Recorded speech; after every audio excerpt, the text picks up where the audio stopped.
मुअज़्ज़िज़ दोस्तों, इस वक्त दुनिया के हालात जिस तरह से पलटा खा चुके हैं और दुनिया भर में ऐसे तमाम लोग जो एक अल्लाह पर यकीन रखते हैं और अल्लाह की जानिब से आने वाले तमाम पैगंबरों पर यकीन रखते हैं, वो जानते हैं कि आखिरी ज़माना किस कदर भयानक और आजमाइश से पुर होने वाला है।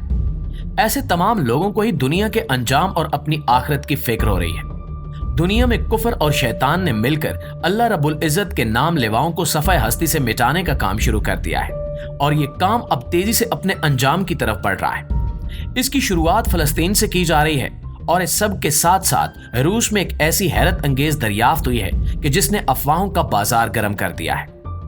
इस दरियाफ्त के बारे में बहुत सारे दावे किए जा रहे हैं और इसे हारूत और मारूत के साथ जोड़ा जा रहा है। दूसरी जानिब ईसाई इस दरियाफ्त को अपने हक में इस्तेमाल करना चाह रहे हैं। ये दरियाफ्त आखिर है क्या और इसके सच्चे और झूठे होने के इम्कानात क्या हैं, इस बारे में मुकम्मल तौर पर जानने के लिए इस वीडियो को आखिर तक जरूर देखिएगा। प्यारे साथियों, रूस में एक कंपनी के वर्कर्स एक जगह पर पत्थरों की खुदाई कर रहे थे। आप जानते हैं कि रूस बहुत बड़ा मुल्क है और इसमें जहां पर बहुत सारे हिस्से में शदीद ठंड और बर्फबारी का मौसम रहता है, वहीं पे यहाँ बहुत सारे इलाके ऐसे हैं जो तेल और गैस के वसाइल से माला माल है। इसी तरह यहाँ पर ऐसे इलाके भी हैं जहाँ से कीमती पत्थर और जवाहरात निकलते हैं। इसी तरह की एक कंपनी जो इन कीमती पत्थरों और जवाहरात का काम करती है, इसके वर्कर्स मशीनरी के साथ एक पहाड़ी इलाके में खुदाई में मसरूफ थे। खुदाई से निकलने वाली मिट्टी और पत्थरों को बड़ी बड़ी मशीनरी में से गुजार कर अलग अलग किया जा रहा था ताकि इनमें से कीमती पत्थर अलग किए जा सके और हर कीमती पत्थर को उसकी कैटेगरी के मुताबिक मुतल्लिका कंपनी को फरोख्त किया जा सके। खुदाई करते हुए जब इन वर्कर्स ने एक अजीबो गरीब सी आवाज सुनी तो वो हैरत ज़दा रह गए, क्योंकि उस इलाके में ऐसी आवाज का होना नामुमकिन दिखाई देता था। ये आवाज ऐसी थी जैसे मशीन खुदाई करते हुए किसी बहुत ही सख्त चीज से टकराई हो। उन्होंने खुदाई रोक दी और फिर जहां से वो आवाज आई उस जगह को औजारों की मदद से इंतहाई एहतियात से खुदाई करके उस चीज को बाहर निकाला तो वो सब हैरत ज़दा रह गए। ये एक मुजस्मा था जो दिखने में किसी फरिश्ते का लगता था। इस मुजस्मे के पर भी हैं और इसने लिबास भी पहन रखा है। इसके हाथ में तलवार और एक ढाल मौजूद है और इस दरियाफ्त के सामने आते ही पूरी दुनिया में खलबली मच गई और इसके बारे में तरह तरह के दावे किए जा रहे हैं। आइए हम आपको स्क्रीन पर वो वीडियो दिखाते हैं जो इस कंपनी के वर्कर्स ने इस मुजस्मे को निकालने के बाद बनाई। Ребята, это вообще трындец.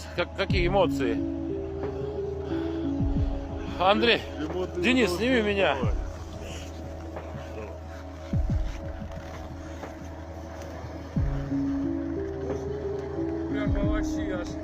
Энергия идет.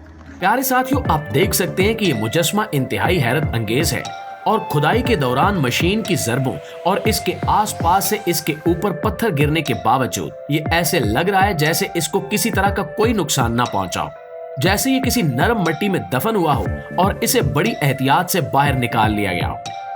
इतना सख्त पत्थर और ऐसा सख्त मुजस्मा पहले कभी देखने में नहीं आया। ये बात ही अपने आप में निहायत हैरत अंगेज है। जिन वर्कर्स ने इस मुजस्मे को बाहर निकाला, आप वीडियो में देख सकते हैं कि वो इसके साथ तस्वीरें बना रहे हैं। इनका इस वीडियो में ये भी कहना है कि इस मुजस्मे के करीब जाने पर अजीब सी तवानाई और एनर्जी महसूस होती है। यूं लगता है जैसे ये तवानाई और एनर्जी इस मुजस्मे के अंदर से निकल रही हो। ये मुजस्मा जिस तरह से बेहतरीन हालत में मौजूद है, इसको लेकर बहुत सारे लोग ये दावा कर रहे हैं कि ये मुजस्मा दरअसल किसी फरिश्ते का है जिसे शायद किसी वजह से पत्थर में तब्दील कर दिया गया। ये पत्थर इस कदर सख्त है कि इसको खुदाई के दौरान जरा सा नुकसान भी नहीं पहुंचा। इन सब बातों के बावजूद इस पत्थर में से एनर्जी निकलने की बात कुछ समझ में नहीं आती। ऐसा कैसे हो सकता है कि किसी फरिश्ते के पास जाने से उसमें से एनर्जी महसूस हो, और वो भी तब जब वो पत्थर में तब्दील हो चुका हो। इसी हवाले से पूरी दुनिया में अफवाहों का बाजार गर्म है। बहुत सारे लोग ये कह रहे हैं कि दरअसल ये मुजस्मा उन दो फरिश्तों में से एक फरिश्ते का है जिन्हें अल्लाह ताला ने इम्तिहान और आजमाइश के तौर पर इस दुनिया में इंसानों के दरमियान इंसान बनाकर भेज दिया और वो बिल्कुल इंसानी रूप में इस जमीन पर आए थे। यहाँ आने के बाद और इंसान की तमाम सलाहियतें हासिल करने के बाद वो अल्लाह रब्बुल इज़्ज़त की जानिब से दिए गए इम्तिहान में नाकाम रहे और उन्हें अल्लाह ताला ने इसी दुनिया में सजा दी। ये वाक़या हदीस में भी मिलता है और इस वाक़े को यहूदी और ईसाई मजहब में बुनियादी अहमियत भी हासिल है। इस्लामी नुक्ता नज़र से वो फरिश्ते किसी कुएं में कैद हैं जो इंसानों की नजरों से ओझल कर दिया गया है। عیسائی ان فرشتوں کو شیطان کا ساتھی سمجھتے ہیں اور اس حوالے سے دریائے فرات کا نام بہت اہم ہے، کیونکہ جس شہر میں یہ فرشتے اتارے گئے تھے وہ بابل کا شہر تھا، اور اسلامی تاریخ میں ان فرشتوں کو ہاروت و ماروت کہا جاتا ہے۔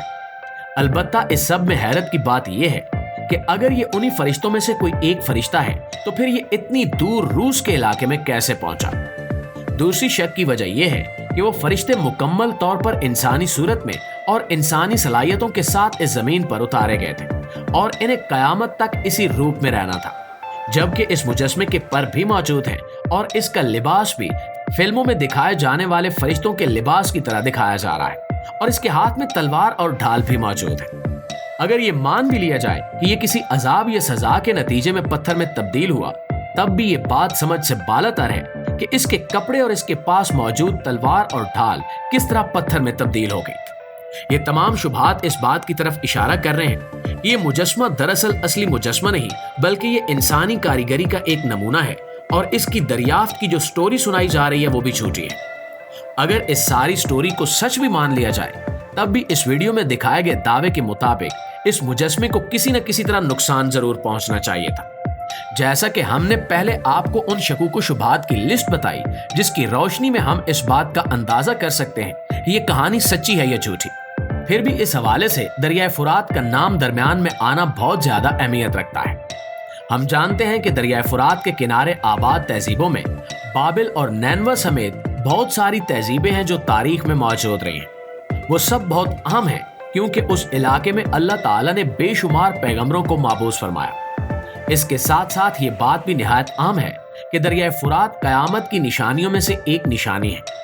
دریائے فرات کو احادیث میں اللہ رب العزت کی جانب سے دنیا میں جاری ایک چشمہ کہا گیا ہے، جس کے بارے میں یہ بھی کہا گیا ہے کہ یہ دریا دراصل جنت کا دریا ہے۔ احادیث میں یہ پیشگوئی موجود ہے کہ قیامت کے نزدیک دریائے فرات خشک ہو جائے گا اور اس کے اندر سے سونے کا ایک پہاڑ ظاہر ہوگا، اور سونے کے اس پہاڑ کو لے کر پوری دنیا میں جنگ ہوگی۔